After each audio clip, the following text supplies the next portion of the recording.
Vamos lá, mais uma tentativa. Só me fale se vocês estão me ouvindo aí. Me ouvindo, me ouvindo, me ouvindo? Ah, moleque. Puta que pariu. Tudo bem, pessoal? Ok, legal, legal, legal, legal, legal. Beleza, beleza. Nossa, o povo parece que tá na sangria, velho. Jandson, valeu, Jandson. Navaz, Michel, Shaila, Felipe Tenório, tá sempre aí. Não, tô sumido, mas tô de volta. Paula Lima, bom dia, bom dia, bom dia. Pierre, Águas Claras, Gustavo, Campinas, Denis, São Paulo, Carolina Oliveira, bom dia. Fala que vocês estavam com saudadinha do professor, fala, pode falar. Salve pra Sergipe, valeu, gente, Sergipe aí na área.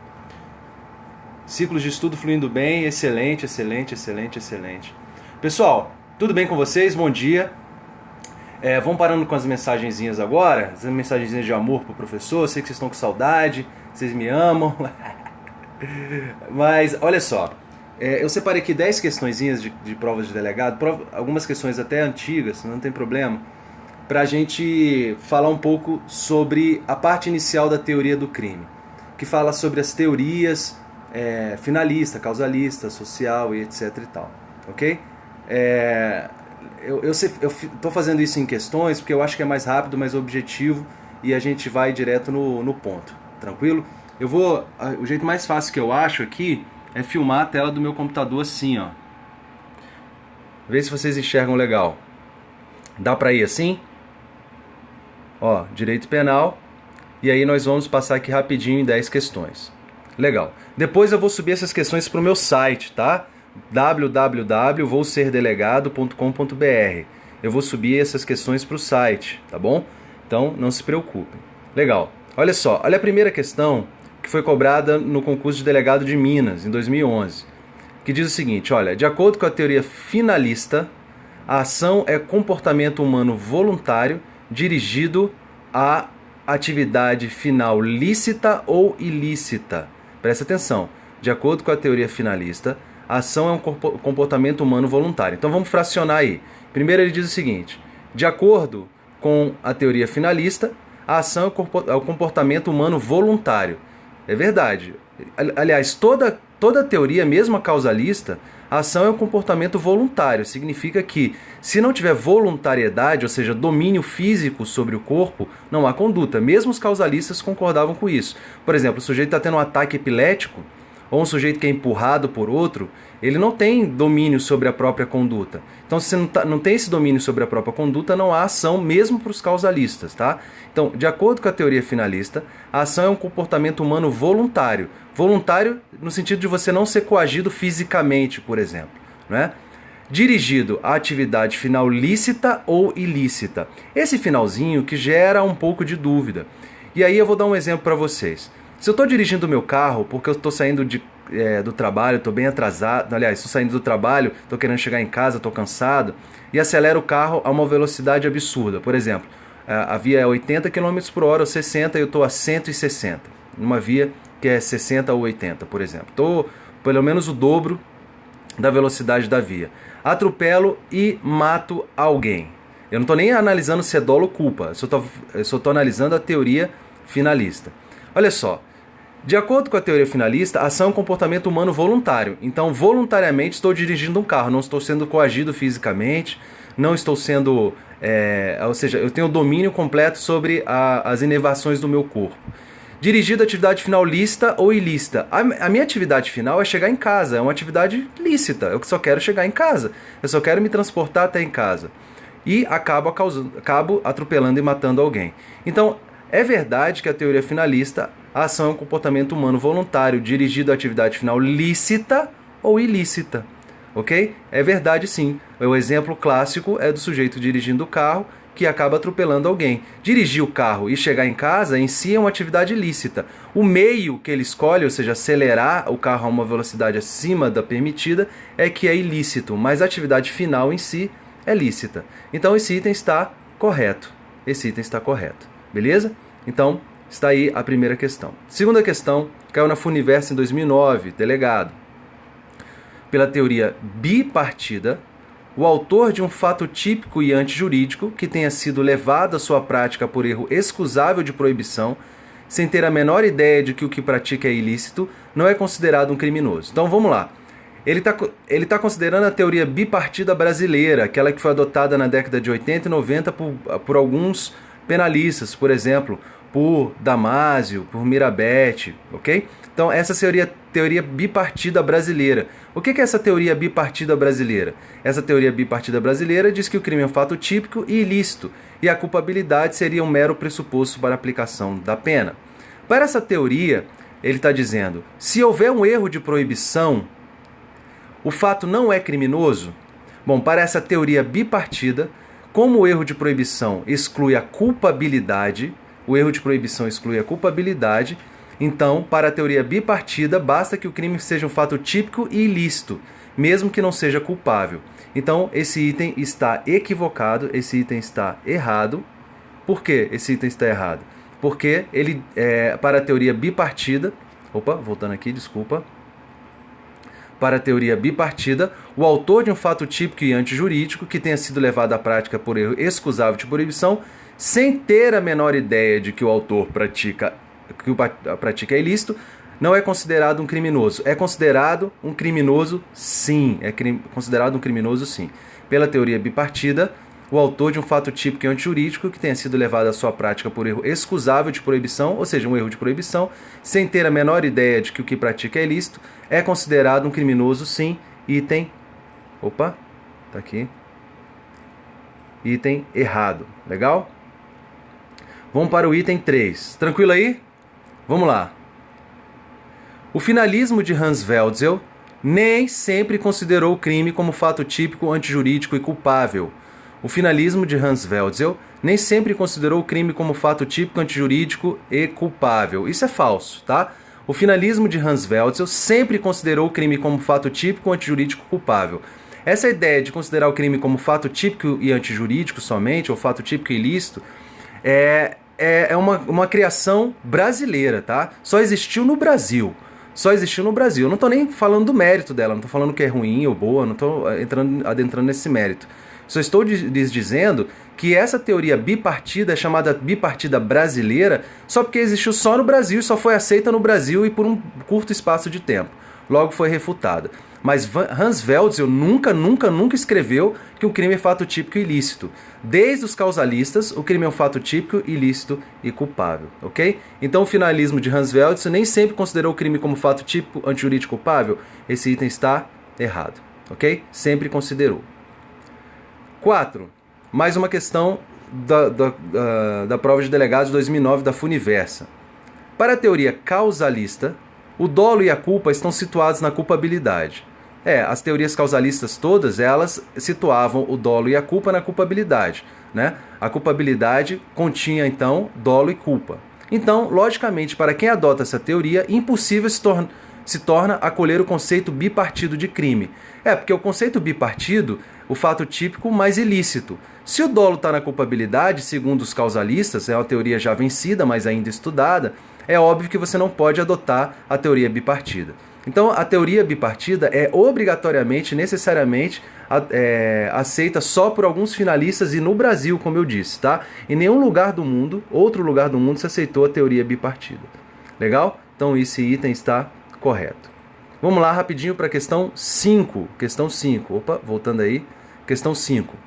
Da concepção analítica de crime, é possível inferir que o direito penal não estabeleceu distinção entre crime e contravenção penal. Tanto no crime quanto na contravenção penal, não é cabível a fixação de multa de maneira isolada. Da concepção analítica de crime, é possível inferir que o direito penal não estabeleceu distinção entre crime e contravenção. Claro que isso aí é muito simples, muito óbvio que está errado, né? Claro que nós adotamos no Brasil a teoria chamada dicotômica. Teoria dicotômica, que separa crime de contravenção penal. Ou seja, são espécies do gênero infração penal, crime e contravenção penal. Ok? E é possível sim a fixação de multa isolada na contravenção. Hoje, multa isolada em crime só no porte de drogas para uso próprio, e é possível, ok? Então, esse item está errado. Bem tranquilo, bem facinho, né? Vamos lá. De Minas, delegado de Minas. Questão 6. Para a teoria social da ação, a ação é concebida como exercício de uma atividade final dirigida concretamente a fato juridicamente relevante. A teoria social da ação, ela nunca foi muito bem explicada pela doutrina, nem por Hans Welters, por Johannes Welters, que foi o criador da teoria. Nem os criadores, os próprios criadores da teoria, conseguiram explicar o que é a teoria social da ação. Mas eu vou abrir aqui para vocês um gráficozinho para vocês darem uma olhada. Olha só. Estão vendo aí, ó? Outros conceitos de conduta, teoria social da ação. Quem são os autores expoentes da teoria social da ação? Eberhard, Schmidt, Johannes Welters, Morot, escreve Maurac, mas fala Morot, e Zizek, ok? Seriam esses caras. O que é a teoria social da ação? A teoria social da ação diz: conduta é comportamento humano relevante com relevância social, ou seja, socialmente relevante, ok? Socialmente relevante. Legal? Então presta atenção aqui. Olha só o que diz a questão. Primeiro, deixa eu dar uma ideia aqui do que seria a teoria social da ação. A teoria social da ação, ela tenta dar uma melhorada na teoria finalista, ok? Tenta dar uma melhorada na teoria finalista. E aí, a partir da teoria social da ação, por exemplo, que alguns buscam explicar, não soube pronunciar, né? A partir da teoria social da ação, por exemplo, que se buscava explicar, por exemplo, a teoria da insignificância. Esses defensores da teoria social da ação, por exemplo, defendem o princípio da insignificância a partir da ausência de condutas significantes socialmente.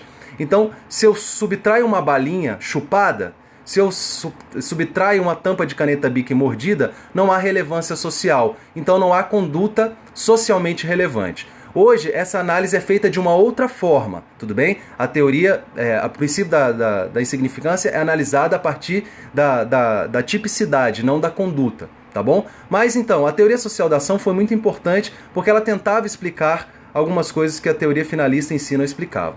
E ele diz assim: para a teoria social da ação, a ação é concebida como exercício de uma atividade final dirigida concretamente a fato juridicamente relevante. O erro aqui do item é porque não é fato juridicamente relevante, é fato socialmente... I suck your dick, my friend. No problem. A fato juridicamente relevante. If you had a dick, se você tivesse um pinto, né? Mas provavelmente não tem, porque você deve ser uma bicha louca, um faggot, né? Isso que você é. You're a faggot, my friend. You come here, you wanna people suck your dick? Come on. Legal, legal, legal. Vou continuar assim com as aulas de sábado no Periscope, tá? Legal. Gostaram do meu inglês? Tô mandando bem no inglês? Sim ou não? Então é isso. Vamos lá, questão 7. Pessoal, teoria social da ação, tranquilo. Vamos lá. 7. Cala a boca aí, porra. Desliga aí. Beleza. A partir da teoria tripartida do delito e das opções legislativas adotadas pelo Código Penal, é correto afirmar que o dolo integra a culpabilidade... Ô Nayara, para aí. É correto afirmar que o dolo integra a culpabilidade e corrobora a aplicação concreta da pena. A partir da teoria tripartida do delito e das opções legislativas adotadas pelo Código Penal, é correto afirmar que o dolo integra a culpabilidade e corrobora a aplicação concreta da pena. Não, a partir da teoria tripartida do delito e das opções legislativas, a partir de 84, o Código Penal é dito finalista. A partir de 84, com a reforma de 84, o Código Penal passa a adotar a teoria finalista. Então não é correto dizer que o dolo integra a culpabilidade, porque o dolo integrando a culpabilidade é na teoria causalista. Então esse item está errado. Ok? Errado. Ok? A teoria finalista adota um conceito clássico de ação, entendida como um mero impulso mecânico, dissociado de qualquer conteúdo de vontade. Não, a teoria finalista da ação não adota o conceito clássico de ação, adota a teoria finalista de ação, que a ação é uma conduta finalisticamente dirigida. Ou seja, eu sempre explico, as pessoas não entendem. Deixa eu explicar aqui. As pessoas não entendem. Vocês sabem me dizer por que se chama teoria finalista da ação? Por que Weltzer colocou esse nome? Teoria finalista da ação? Vocês sabem por quê? Cara, aí não. Aí alemão foi mal. Alemão... Ainda estou estudando devagarzinho. É, isso mesmo, José Lages. Porque é a capacidade do ser humano de ver o fim. O ser humano, ele tem o que os teóricos chamam de a antecipação biocibernética. Anotem isso. Antecipação biocibernética. Se eu chego em casa, mudou uma vizinha aqui pro meu andar agora, que é uma puta de uma gostosa. Aí eu chego em casa e falo assim, meu amor, minha mulher tá lá fazendo comida com um facão assim, né? Cortando a carne. Fala assim, meu amor, se você vir a gostosa, é Zaffaroni realmente que usa esse termo, é isso mesmo, é antecipação biocibernética. Aí eu chego em casa, a minha mulher tá lá com um facão cortando lá, eu falo, meu amor, se você vir vir, viu? Gostou da conjugação do verbo? Se você vir a gostosa que mudou pro andar, bom, eu como ser humano, marido, casado, conhecendo a mulher, eu tenho uma antecipação biocibernética de saber, se eu falar isso pra minha mulher, ela com o facão na mão, pode dar merda. Então, isso que é antecipação biocibernética. Ou seja, a capacidade que o ser humano tem de calcular o resultado de sua conduta. Eu não entendo nada de medicina. Não entendo nada de medicina. Mas se eu der um tiro no peito de alguém, eu, como ser humano medianamente inteligente, tenho a capacidade de compreender que aquilo pode causar a morte de uma pessoa e provavelmente vai causar. Não é? Então, só voltando aqui. A teoria finalista adota o conceito clássico de ação. Não, então adota a teoria finalista e aí só... Você usa essa antecipação no prédio? Penúltima questão. Penúltima questão, defensor público. Os crimes comissivos por omissão são aqueles em que o agente deixa de fazer o que estava obrigado e por isso acaba produzindo o resultado. Comissivo por omissão são aqueles em que o agente deixa de praticar o que estava obrigado e por isso acaba produzindo o resultado. E aí? O que são os crimes comissivos por omissão? Bem mole, bem tranquilo, né? Eu tô vendo aí, tem muito periscope bacana aí, de muito professor muito legal, trazendo muitos conceitos novos, né? Coisas bem recentes assim e tal. E eu acho que isso é muito importante, a gente saber as novas nomenclaturas, as invencionices dos professores, etc, né? Mas a gente tem que voltar para o básico um pouco também. Muitas vezes as pessoas se esquecem do básico. E aí, só para relembrar o básico aí, crime comissivo por omissão. Comissivo por omissão. O que é o crime comissivo por omissão? É aquele em que a lei descreve uma ação, ou seja, comissivo, mas o sujeito atinge o resultado através de uma omissão. Não é isso? Então, a lei descreve matar e o sujeito atinge o resultado através de uma omissão. Ele só pode fazer isso se ele for garante, ok? Então, ele deixa de fazer o que estava obrigado na condição de garante. Esse item então está correto. Bem tranquilo essa questão aí, né? Vai, caramba. Item correto. E a última questão. Para a teoria finalista da ação, o crime é um fato típico, antijurídico e culpável, consistindo a culpabilidade no elo subjetivo que liga a ação ao resultado. Olha aqui. A culpabilidade como elo subjetivo que liga a ação ao resultado não é a teoria finalista da ação, mas sim a teoria causalista, tudo bem? A teoria causalista dizia que a culpabilidade é o elo subjetivo entre a ação e o resultado. Por que elo subjetivo? Porque os elementos subjetivos eram analisados na culpabilidade, dolo e culpa, ok? Então, para a teoria finalista da ação, não. Para a teoria causalista da ação, o crime, então, a culpabilidade seria o elo subjetivo que liga a ação ao resultado. Legal? Então, esse item está correto.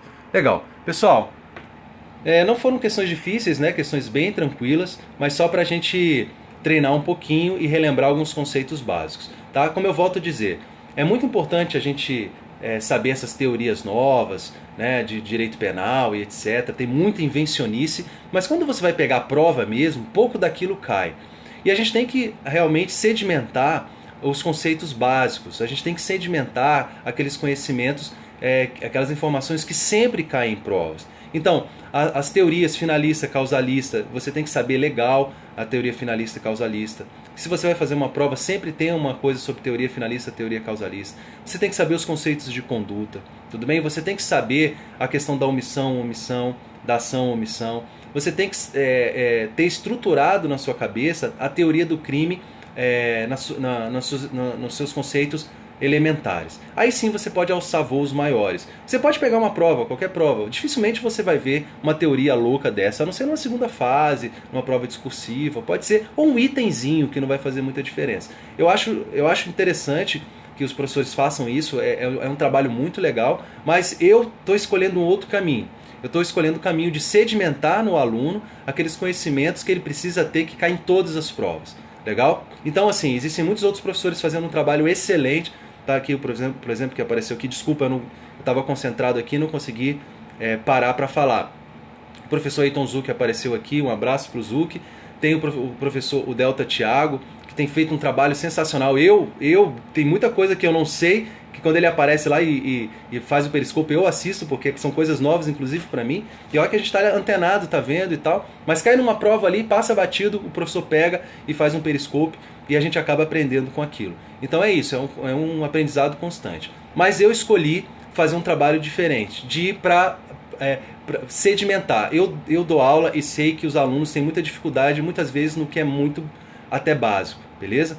Pessoal, eu paro por aqui então. Vou tentar gravar esse periscópio todo dia, 10 questõezinhas por dia. E vou tentar manter no sábado também. Isso depende, por que tentar, professor? Porque depende da neném aqui, às vezes eu tenho que ajudar minha esposa com a neném, mas quando tá tranquilo eu venho aqui e gravo. Por volta de 9h30 eu tô aparecendo aqui. Dou uma corridinha antes, corro os meus 5 km, né? E na verdade corri 3 hoje, que eu fiquei com preguiça. Legal? Pessoal, um beijo pra vocês, tudo de bom, e até amanhã por volta de 9h30 tô aqui de volta, tá? Fiquem com Deus, um abraço, até mais.